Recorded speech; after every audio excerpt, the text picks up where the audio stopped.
First paper அப்படிங்கிறது எப்போதும் போல ரேப்பர் குடுப்பாங்க, கொஸ்டின் குடுப்பாங்க. கொஸ்டின்ல வந்து single quotation, double quotation, question mark, தமிழ்னா அக்கன்னா சிம்பல், சாரி அக்கன்னா லெட்டர், இந்த மாரிலாம் நெறைய வந்திருக்கா, ஹைஃபன் குடுத்துருக்காங்களா, இயர்ஸ் வைஸா குடுத்துருக்காங்களா, இந்த மாரிலாம் நீங்க நெறைய பார்த்து வச்சுக்கிட்டீங்க அப்படின்னா, ஸ்பீட் டைப் பண்ணும்போது ரொம்ப ஈஸியா இருக்கும்.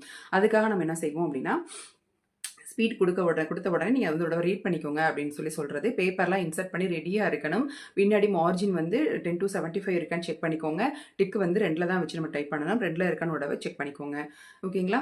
இந்த மாதிரி வச்சு நீங்க டைப் பண்ணுங்க. விசில் அடிச்ச உடனே சில பேர் பதட்டமா இருக்கு அப்படின்ற மாதிரி சொன்னீங்க. அப்படி பதட்டமா இருந்துச்சு அப்படின்னா நீங்க என்ன பண்ணுங்கன்னா, விசில் அடிச்ச உடனே 2 செகண்ட் அப்படி கொஞ்சம் கம்முன்னு இருந்துட்டு டைப் பண்ணாம இருந்துட்டு அதுக்கப்புறம் டைப் பண்ண ஸ்டார்ட் பண்ணுங்க. உங்களுக்கு எந்த மிஸ்டேக்குமே வராது. அதே மாதிரி டைப் பண்ணும்போது நிறைய யோசனைகள், நிறைய பல பல சிந்தனைகள் எல்லாமே ஞாபகத்துக்கு வரதான் செய்யும். அங்க தான் இல்லாத விஷயம், இல்லாத ஞாபகம் பூரா அங்க தான் வரும். ஸோ அந்த மாரிலாம் இருந்துச்சு அப்படின்னா, ஒரு நிமிஷம் இப்படி உதறி தள்ளிட்டு நம்ம டைப் பண்ண வந்திருக்கோம். அந்த 10 நிமிஷம் நம்ம டைப் பண்ணியே ஆகணும். அதுக்கப்புறம் யோசிச்சுக்குருவோம் அப்படின்னு சொல்லிட்டு உதறி தள்ளிட்டு நம்ம டைப் பண்ணா மட்டும் தான் நம்ம டைப் பண்ண முடியும். ஒரே கான்சென்ட்ரேட்டோட டைப் பண்ணா தான் டைப் பண்ண முடியும்.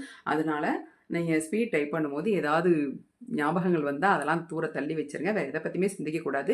ஒரே விஷயம் நம்மளுடைய கவனம் ஃபுல்லா நம்ம கொஸ்டின் பேப்பர்ல தான் இருக்கணும்.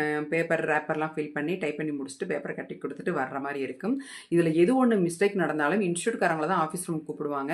ஸோ இதனால எல்லாருக்குமே, அதாவது வர்ற ஸ்டூடெண்ட்டை ரிசீவ் பண்ண முடியாது, உங்களை பார்க்க முடியாது, மேல இருந்து கீழே வர ஸ்டூடெண்ட்டை பார்க்க முடியாது. ஸோ எல்லாருக்குமே கஷ்டமா போயிடும். அதனால நான் என்ன சொல்வேன் அப்படின்னா, நீங்க பெர்ஃபெக்ட்டா கரெக்டா இருந்துட்டீங்கன்னா நாங்க மேல ஆஃபீஸ் ரூமுக்கு வரணுன்ற அவசியம் இருக்காது. நாங்க கீழே பார்க்க வேண்டிய கீழே பார்த்துட்டே இருப்போம். அதே மாதிரி நீங்கள் எக்ஸாம் முடிச்சதுமே டக்குன்னு கொஷின் பேப்பர் எடுத்துகிட்டு போயிடக்கூடாது. யாராக இருந்தாலுமே இன்ஸ்டியூட்டில் போய் நான் இந்த மாதிரிலாம் டைப் பண்ணேன், இந்த மாதிரிலாம் வந்திருக்கு, நான் கொஷின் இந்த மாதிரி வந்திருக்கு, நான் பண்ணது கரெக்டு தானா, இந்த மாதிரிலாம் கேளுங்க. இந்த மாதிரி கேட்குறதுக்கு உடனே நீ கீழே இறங்கி வந்தமே உங்களுக்கு ஆன்சர் கிடைக்குமா அப்படின்னா ஆன்சர் கிடைக்காது. அதுக்கு அடுத்த பேட்ச் போகிறவங்க உட்காந்துருப்பாங்க. ஸோ அவங்ககிட்ட நீங்கள் பேசி ஒரு கலந்தாய்வு பண்ணிட்டு இருப்பீங்க. நாங்கள் என்ன பண்ணுவோம், இன்ஸ்டியூட்காரங்க என்ன பண்ணுவோம் அப்படின்னா, அடுத்த பேட்ச் ஸ்டூடெண்ட்டை நம்ம ஹாலில் போய் உட்கார வைக்கிறதா நம்மளுடைய எண்ணமாக இருக்கும்.